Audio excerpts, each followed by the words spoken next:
So we have finished all of our sidewall studs all the way down to the end with that little opening there where it's going to be an entranceway to the storage.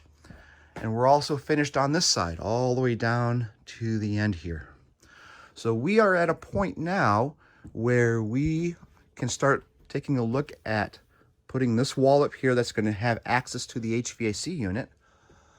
But the next thing in line is to bring these two lights that are currently above the ceiling joist, just bring them down to the point of where they are going to be when we put the ceiling fans in, put those in the right location.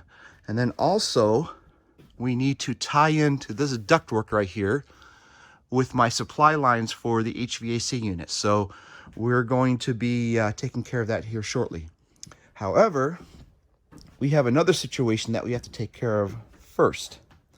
So you'll notice here I've got this piece of plywood sitting here, and imagine, if you will, that is the drywall that's going to be sitting up against the ceiling here.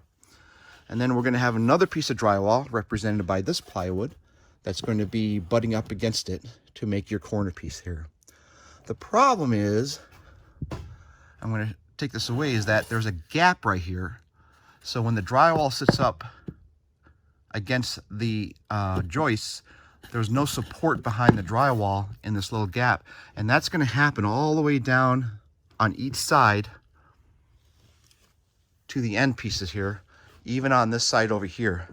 So what I have done is I've created these little corner pieces here, which are 45 degrees. You just flip them around, and then they continue the stud here all the way up to the top of where it's going to meet the ceiling joist. That will give support at each one of these all the way down when you put the drywall up against the ceiling here and the walls. So what I've done here is I've already created all the pieces that I need, and what we've done here is we've glued the bottom, and I just used my air compressor and a Bradford nailer to nail in just to keep it in place, so when it dries, the drywall will have a good support system there. So we are going to continue doing that and move on to the next piece of this, which again is going to be bringing these lights down. So until next time, peace out.